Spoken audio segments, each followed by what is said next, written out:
Welcome back to the Ambition Over Fear portal.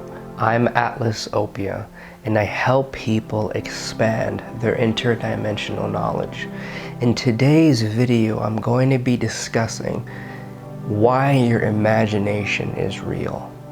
We grow up and have moments where we're leaning into the creative forces of the universe, and that inner child in us knows that our imagination is a doorway into everything that exists in all the dimensions.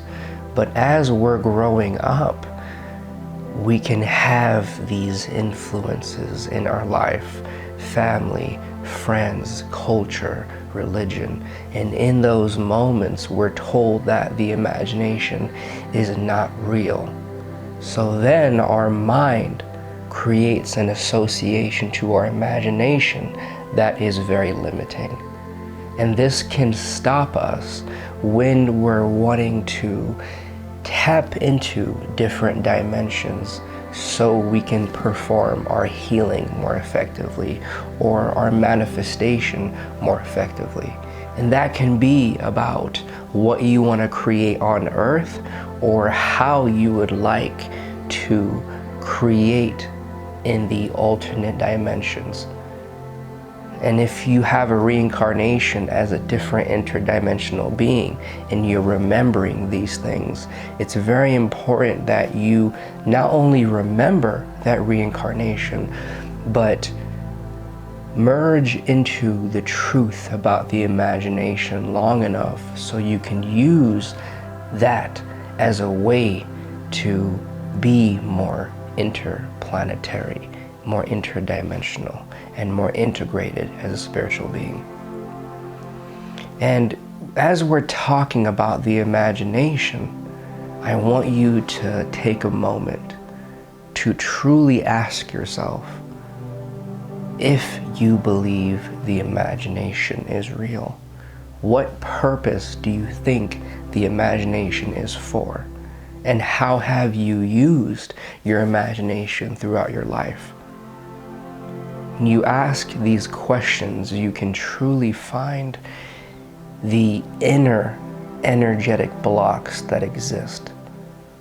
Because as you move into the higher dimensions and you're thrusting yourself into new realms of awareness and expansion, the key truly is finding a way to apply the higher dimensional wisdom to your life now, or the life you have as an interdimensional being that does work in the higher dimensions. The way you merge both worlds is allowing the mind to update to the information you're picking up on through your higher self. You came into this matrix and a lot of information has been installed in your subconscious mind. But how can we use the mind to allow these mystical powers to be used through our body and not, oh, I'm a higher self and then I am a body and an ego, and there's a separation between the two. So step one in understanding why your imagination is real, really getting in tune with the importance of it, is the imagination is the quantum field. It is how your mind can connect to the universe. It is the part of your human system that allows you to still remain intact with your interdimensional resonance that your soul always has, and it will always be there. But remembering that is the key. Remembering that your imagination is how your mind can interpret the information coming through your third eye. This is what allows you to be engulfed as a human, as a curious philosopher in the information you're picking up on when you're astral traveling or in states of deep meditation.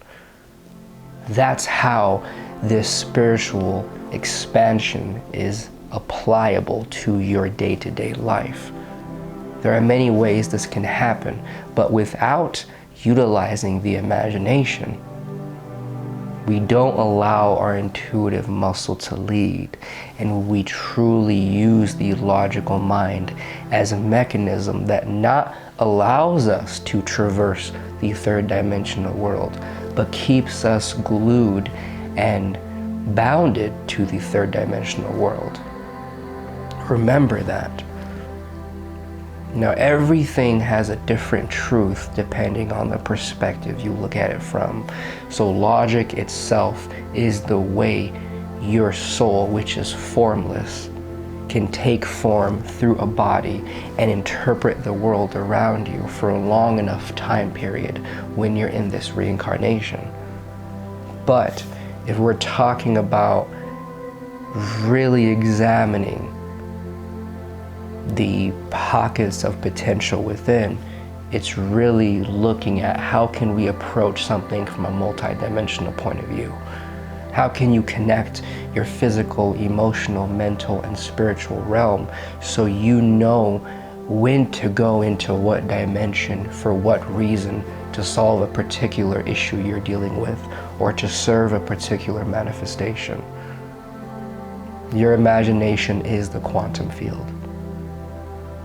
Now, when that is said, if your mind starts to come up and that part of your mind that is really being run off of old data that could have been installed into your DNA when you came into this matrix, realize how far you've come.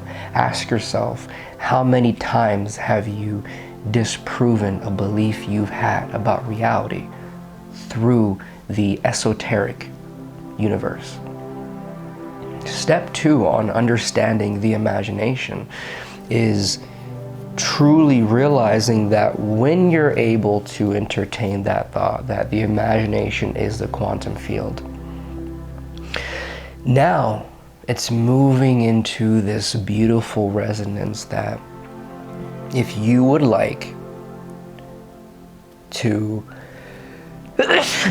excuse me, if you would like to heal energy in any dimension or create something in any dimension, the way you're able to connect to the creative forces of this universe and become those creative forces is by realizing that whatever task you want to do, just have it happen in your imagination and then allow your mind to take a back seat by you, the soul, talking to your mind as if a parent is talking to a child, and tell your mind, I'm going to explain to you what is happening later, but as I am doing this process of alchemy, whether I'm manifesting something, channeling something, altering energy in a different dimension, whatever act of manifestation and alchemy you're doing, tell your mind that it is in its best interest to just watch and observe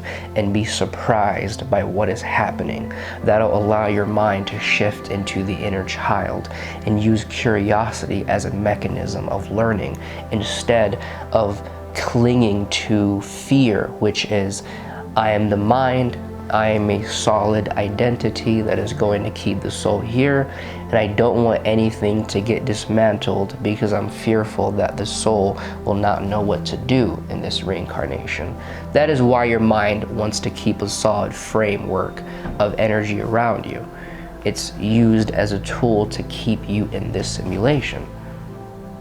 So as you're doing that, you're letting go of the need for your mind to truly always be right. You're allowing your mind to be in a place of, I don't know, but I will know, instead of I need to know and I need to fill in the blanks.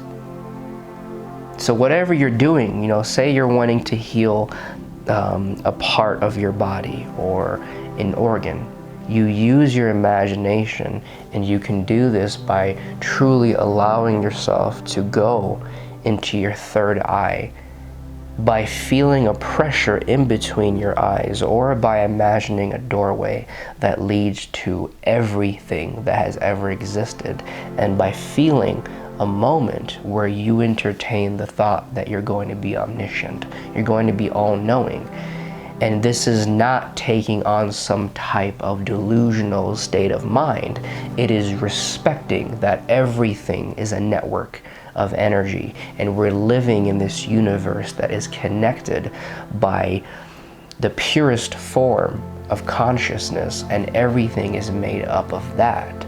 So if your consciousness and something else's consciousness, everything is technically the same living being broken down into smaller living things. So as you work your way up the ladder of consciousness, you can feel that you are everything. And that when you're wanting to heal your body or an organ, you allow yourself to go in your third eye.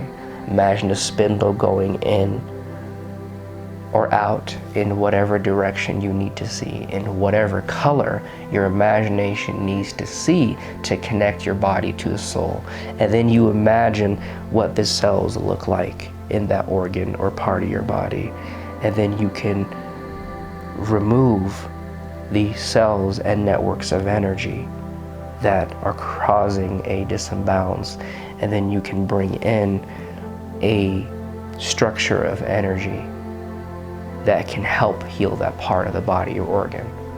And this is just an example, but everybody will intuitively see energy differently, and you have to trust that your imagination is real. You have to allow your mind to slowly move into this universal truth, because then your imagination is not some realm of fantasy, but it is a way of interacting with the universe by becoming the power that creates the universe. And so whatever you're wanting to do, you allow your imagination to conjure up how that thing would look, what you would have to do to change it, and what needs to take place for this manifestation to occur. And if you can lean into that, you become more fluid, right? So step 3 in the importance of the imagination and really coming into a state of acceptance about the imagination being real is allowing yourself as a body, as a mind, to slowly let go of any idea that it is limited. To look at all the times in your life where you've experienced situations that have made you feel less than, situations that have made you feel encapsulated in this matrix, binded to it, where you felt as if the pain or the tiredness or the disempowering phases were never going to end. And you take a moment to look at that version of your life through your inner child and be curious on maybe what beliefs you have had internally that may created those situations. How can I look at this situation through my inner child and see the value of what occurred, not as if you're saying you're wanting it to happen again, but you're appreciating that this experience is a unique form of energy because it is different than other things in my life, not looking at good or bad. What this does is it starts to let go of this need for the mind to feel validated. It lets go of the need for the body to feel powerful in what is accomplished. You know, a lot of times we're moving through life and we feel as if we have to accomplish something to feel whole. We have to do something powerful to feel powerful. In reality, you are powerful because your natural vibration is a universe expressing itself through an individualistic soul. And then that translates to everything else. This allows you to let go of any idea that you are limited to the reincarnation you're in. Because whatever is going on in your reincarnation, or whatever has happened, will cause the mind to be in a fight or flight state where it almost wants to keep all these thoughts and beliefs living, because the purpose of anything in this universe is to survive. So when you have information in your subconscious mind, the mind believes that it is there to keep you anchored to this reality, and that is one part of the program that is running. The mind itself, from a place of neutral observance, is thinking it's doing a good job. Okay? And then when you move out of that, you can go, okay, well, the mind can let go, and the mind can be a supporting function, but I am a soul. Therefore, my imagination is king and queen. My imagination is me being all-knowing, and my mind will have to be communicated to afterwards based on what I find through my psychic senses, right? So step 4 in understanding the imagination is truly believing that you don't need to be validated for something to be real, right? We examine the way we grow up and the way we build communities, and a lot of it is based off of a group of people creating a collection of thoughts that lead to a way of living to get everybody on the same page, because we're communal beings, correct? So this is good and bad, and at times we have to reach into our DNA and the forces that ignite our human nature and really decide what we would like to offer and be honest with ourselves about that, okay? It's, for example, humans on a core level are meant to procreate, but some people do not want to have kids. So then you go into your DNA and you give your reproductive parts different meanings that lead to different types of outcomes. Same as, different parts of your body. You can take a pre-existing part of your existence and alter it to where you want to go. So what this is about is moving into your individualistic nature and feeling as if the information you're picking up on through your imagination is real. And when you can trust in that, then when you're channeling information, you can really feel into the potent nature of what is being channeled without the mind having to lead, but the mind following as a supporter of validation. Allow your mind to look at the information you're bringing in through your higher self and be amazed, be in complete shock that this is happening. Instead of having the mind need to justify everything, then you're going to be taking an outdated version of reality.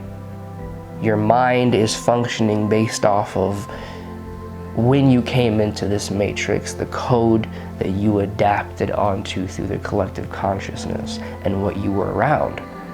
So by allowing your mind to lead always, you're having the old frame of logic be the qualifier of what is real or not, and then your intuition finds its way to fit the mold. Instead of your intuition, the feminine leading, the receptivity of what you find out in your imagination and how it leads you to different interdimensional skills and ways of practicing alchemy.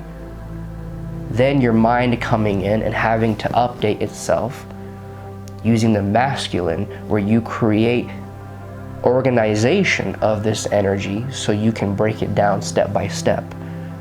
That's how you can channel new techniques of healing or creation. This is how you can realize what it means to be a starseed living in a body and taking the technology you have in that starseed life and understanding it in this body so you can live through that starseed life while you're in this reincarnation and merge both worlds. Okay?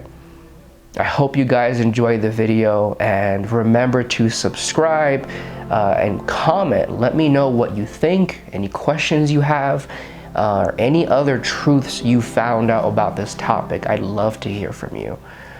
And subscribe too, because I am going to be continually channeling skill sets that are important for people wanting to understand interdimensional self-mastery. And if you're truly in a place where you're channeling information that does not make sense, and it always feels as if your soul is leading the way into this abyss of excitement and unknown, and your mind is always having to play catch up, consider my galactic quantum coaching, where I break down skills that can allow your mind to connect to the universal mind. It can allow your awakening and ascension to be something that guides your purpose forward, that guides your abilities to practice the higher dimensions in this lower dimensional field, applying the knowledge as a way to help you create in this matrix, to reprogram the code, rather than you being a victim to it.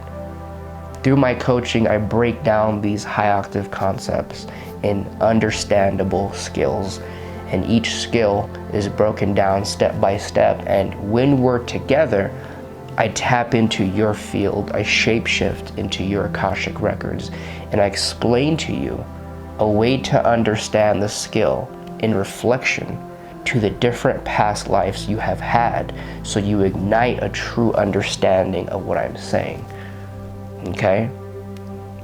Let me know, and until next time, just have fun out there. You're here to play in this world. Don't take it too seriously. You're here to learn new tools, and you're here to expand your inner child. Your inner child wants to play. So allow yourself the right to trust your imagination. And then when you're doing something in the higher dimensions, if you're finding energy so you can send it into your body, or wanting to create something in the higher dimensions because your starseed reincarnation wants to update a field or create protection around your soul family, all you have to do is imagine it happening and trust in your third eye as it brings in that bandwidth of information so you can execute it. Okay? All right, bye.